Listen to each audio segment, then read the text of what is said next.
नमस्कार दोस्तों उत्तराखंड में एक बहुत भयानक हादसा हुआ है। आई एम श्योर कल से आप न्यूज में सुन रहे होंगे कि एवेलांस में ब्रो के जो वर्कर्स हैं वो फंस गए हैं। ब्रो मतलब बॉर्डर रोड ऑर्गेनाइजेशन। तो उनके द्वारा कुछ कंस्ट्रक्शन के काम किया जा रहा था, तब अचानक से एवेलांच आता है जिसमें वो दब गए हैं और उनको लगातार रेस्क्यू करने की कोशिश की जा रही है। मैं आपको बता दूं कि अभी लगभग 8, इस समय जो मैं वीडियो रिकॉर्ड कर रहा हूं, 8 वर्कर्स अभी भी फंसे हुए हैं। तो थोड़ा सा इसको डिटेल्स में समझेंगे कि एग्जैक्टली है क्या, एवेलांच क्या होता है। देखिए, सबसे पहले मैं आपको बता दूं कि ये आखिरकार ये कहां पर हुआ है। देखिए, उत्तराखंड में अगर आप देखोगे तो ये जो मैप है उत्तराखंड का, यहां पर चमोली डिस्ट्रिक्ट है और आपने अक्सर सुना होगा कि माना गांव के बारे में। माना गांव आपको चमोली डिस्ट्रिक्ट में देखने को मिलता है। अगर आप राइट साइड में देखेंगे तो ये चमोली डिस्ट्रिक्ट का मैप है और सबसे ऊपर के साइड यहां पर देखिए, पहले ये जो माना गांव है इसको लास्ट विलेज ऑफ इंडिया कहा जाता था, लेकिन प्राइम मिनिस्टर मोदी जी ने सजेशन दिया कि इसको लास्ट विलेज क्यों कहते हैं, इसको फर्स्ट इंडियन विलेज बोलना चाहिए माना।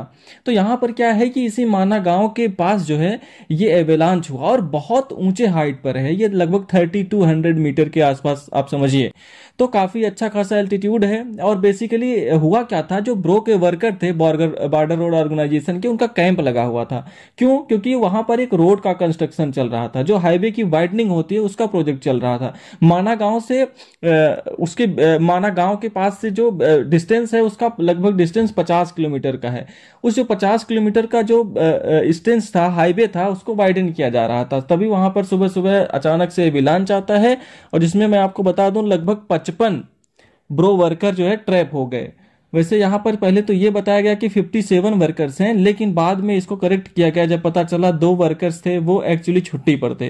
तब यहां पर क्या है कि अभी इस समय सिचुएशन अगर आप देखोगे तो काफी सारे वर्कर्स को निकाला गया है, लेकिन अभी भी 8 वर्कर्स जो हैं वो एवेलांच में फंसे हुए हैं। देखिए, एवेलांच मैं आसानी से बोल ले रहा हूं, शायद हम इसको एक्सपीरियंस नहीं कर पाएंगे क्योंकि एवेलांच इतना भयानक सिचुएशन होता है ना कि यहां पर उससे निकलना ही बहुत मुश्किल हो जाता है। एवेलांच का सिंपल अर्थ ये हुआ कि जो स्नो है, जो आइस है, वो माउंटेन के स्लोप से बहुत तेजी के साथ रैपिड फ्लो में गिरते हैं। ये आप देख सकते हो कि अगर आप सोच के देखिए, हम अगर कोई भी इंसान यहाँ पे खड़ा है तो इससे बच पाना आसान है। आप ट्रैप हो जाओगे, आप बिल्कुल पता ही नहीं चलेगा कि आप कहाँ दबे हो, आपको लोकेट करना मुश्किल हो जाएगा, बहुत ज्यादा क्रिटिकल सिचुएशन हो जाता है। So it can be extremely dangerous.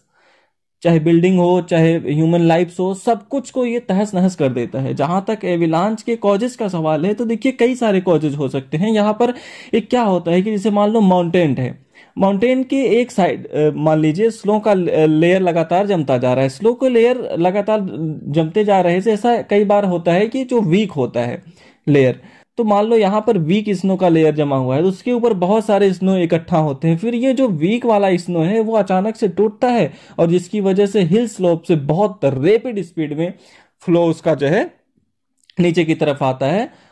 उसी को हम एक तरीके से एवेलांच कहते हैं। जो एक्यूमुलेशन होता है ना, जब लगातार स्नो होती रहती है तब अचानक से वो कोलैप्स होता है। और दूसरा क्या है कि वेदर कंडीशन, जब अचानक से हैवी रेनफॉल हुआ, हैवी स्नोफॉल हुआ, टेम्परेचर में चेंज हुआ, तो जो पूरा का पूरा स्नो पैक है यहाँ पर, उसमें भी तो डिस्टर्बेंस होगा और उस डिस्टर्बेंस की वजह से एवेलांच होता है। और यहाँ पे देखिए, बहुत से लोग ये सोचेंगे कि जो स्टीप स्लोप होगा, मान लो ये वाला माउंटेन है, ये बहुत ज्यादा स्टीप है, मान लो मैं कह रहा हूं कि ये वाला माउंटेन है, तो ये जो इसका स्लोप है उसका उतना शार्प नहीं है। तो लेकिन एवेलांच ज्यादातर केसेस में ध्यान रखिएगा, जो कम स्पीच वाले स्लोप होते हैं ना, जैसे 30 से 45 डिग्री वाले, वहां पर ज्यादातर केस में होते हैं। क्यों? क्योंकि मान लो वहां पर किसी माउंटेन का स्लोप बहुत ज्यादा स्टीप है, तो वहां पर तो कोई भी स्नो आ रहा है वो धीरे धीरे नेचुरली अपने आप गिरता जाएगा नीचे, तो इकट्ठा नहीं होगा स्नो। और लेकिन ये वाले जो स्नो होते हैं ना 30 डिग्री टू 45 डिग्री, यहाँ पर स्नो इकट्ठा होते रहते हैं और यही बहुत ज्यादा डेंजरस हो जाते हैं। कई बार नेचुरल कॉजेज की वजह से भी होता है, अर्थक्वेक हो गया जैसे, उसकी वजह से झटका लगता है, पृथ्वी हिलती है, तो वहां पर भी इस तरह की सिचुएशंस आ सकते हैं। जहां तक सवाल है कि एवेलांचेज अलग अलग प्रकार के होते हैं, मैं उस पर नहीं जाऊंगा, लेकिन अलग अलग तरीके के आपको देखने के लिए मिलेंगे। चमोली डिस्ट्रिक्ट में माना गांव के पास ऐसा एवेलांच हुआ है। ठीक है, क्या चैलेंजेस आ रहे हैं रेस्क्यू ऑपरेशंस में? देखियो, अभी क्या बताया जा रहा है कि हैवी स्नोफॉल जो है देखने को लिए मिल रहा है, टेम्परेचर जो है वो फ्रीजिंग पॉइंट पे है। तो वहां पे रेस्क्यू टीम का जाना, बचाना, बाकी वर्कर्स को बचाना अपने आप में बहुत डिफिकल्ट हो जाता है। फिर क्या है कि रिमोट लोकेशन पे है, वहां पे जो भी टीम का एफर्ट जाएगा बहुत हाई एल्टीट्यूड रीजन पे है, राइट। तो लोकेशन इतना ज्यादा क्रिटिकल है कि वहां पे रेस्क्यू ऑपरेशंस कंडक्ट करना ही अपने आप में बहुत मुश्किल होता है। फिर यहाँ पे फर्दर ये है कि मान लो कोई रेस्क्यू टीम जा भी रही है तो डर ये है कि वापस से कोई एविलांच आ सकता है, तो वो भी वहां पर फंस सकते हैं। तो बहुत सारे सिचुएशन होते हैं। देखोगे आप, जो खबर आ रही थी रेस्क्यू ऑपरेशन के दौरान रेन अलर्ट जारी किया गया है, तो रेन अलर्ट अगर होगा तो कहां से हेलीकॉप्टर पहुंच पाएगा, कहां से चीजों को हम रेस्क्यू कर पाएंगे। और रेस्क्यू ऑपरेशन में आप देख सकते हो जो हमारे डिफरेंट एजेंसीज हैं, specially army, Indo Tibetan border police, ITBP, उस जो स्नो इकट्ठा हो गया है उनको खोदा जाए, वर्कर्स जो ट्रैप्ड हैं उनको निकाला जाए, है ना। नेशनल डिजास्टर रिस्पांस फोर्स भी लगा हुआ है, साथ ही साथ हेलीकॉप्टर का सपोर्ट भी वहां पर स्टैंड बाय पर लगाया गया है, ताकि कभी भी कोई भी जरूरत पड़े तो वहां पे उनको डिप्लॉय किया जा सके। फर्दर पीएम मोदी ने उत्तराखंड जो सीएम है धामी, उनसे बातचीत की, जो भी रेस्क्यू एफर्ट्स हैं उनको रिव्यू किया कि कैसे जल्द से जल्द हमारे वर्कर्स बच पाए। खैर क्वेश्चन अब यहाँ पे यह आता है कि ये वाला जो एविलांच हुआ इसके पीछे का पॉसिबल कारण क्या हो सकता है। देखो, एक तो सबसे बड़ा कारण बताया जा रहा है कि जिस तरीके से अचानक से पहले आजकल गर्मी ज्यादा पड़ रही है, तो टेम्परेचर चेंज हो रहा है, ग्लोबल वार्मिंग जो हो रही है उसकी वजह से जो स्नो है वो अनस्टेबल हो जाता है, ये एक कारण हो गया। दूसरा यहाँ पर क्या है कि इंफ्रास्ट्रक्चर डेवलपमेंट, मैंने आपको बताया कि जो प्रो वर्कर्स हैं वो रोड वाइंडिंग का प्रोजेक्ट कर रहे थे, तो इतने हाई एल्टीट्यूड रीजन पर इस तरीके का प्रोजेक्ट करना फ्रेजाइल इकोसिस्टम को डिस्टर्ब कर सकता है, तो ये भी एक बड़ा कारण हो सकता है। नेक्स्ट यहाँ पर मैं आपको बता दूं कि पिछले कुछ हफ्तों से लगातार स्नोफॉल हो रहा था।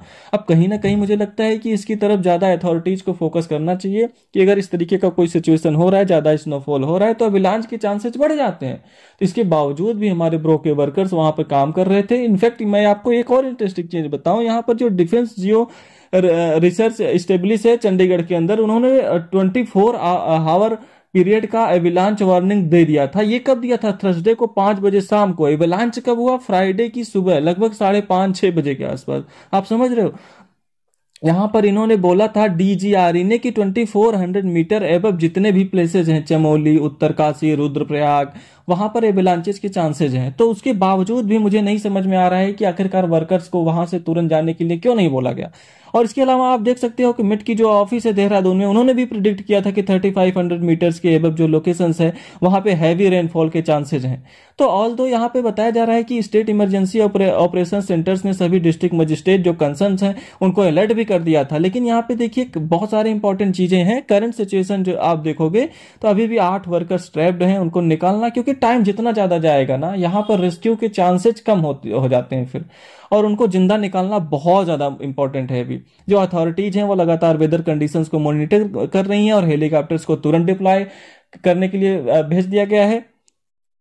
और फैमिली देखिए किस सिचुएशन से वो सब सारे लोग गुजर रहे होंगे, उनको भी काउंसलिंग की जा रही है, सपोर्ट दिया जा रहा है। खैर क्वेश्चन ये है कि आगे क्या मेजर्स लेना चाहिए। देखो सबसे इंपॉर्टेंट ये है कि अथॉरिटीज को यहाँ पर अर्ली वार्निंग सिस्टम ये इंस्टॉल करना चाहिए, ताकि जैसे ही एविलांच और इस तरह की चीजें हों, अलर्ट हों, तो वर्कर्स को वहां पे पहले ही निकाल दिया जाए। सोचिए अगर कल ही परसों ही निकाल दिया गया होता वर्कर्स को तो ये सिचुएशन शायद नहीं आती। फिर इसके अलावा आप देख सकते हो कि बोला जाता है कि अगर वर्कर्स काम भी कर रहे हैं किसी प्रोजेक्ट पर तो इमरजेंसी शेल्टर्स होना चाहिए भाई, सेफ्टी बेल्ट प्रॉपर होना चाहिए ताकि अपना जीवन बचा सके। फर्दर यहाँ पर साइंटिफिक असेसमेंट होना चाहिए। इतने हाई एल्टीट्यूड रीजन्स पे जो इंफ्रास्ट्रक्चर वगैरह के प्रोजेक्ट्स हैं, क्या उसको सही है करना, नहीं करना, वो सारी चीजें इंपॉर्टेंट होती हैं। बट आई होप कि इस वीडियो के माध्यम से जितनी भी जानकारी थी, आई होप आपको समझ में आया होगा। जाने से पहले मैं आपसे एक रिक्वेस्ट करूंगा, अगर वीडियो आपको अच्छा लगा हो तो प्लीज वीडियो को लाइक करें, अपने दोस्तों के साथ शेयर करें और चैनल को सब्सक्राइब करें। Thank you.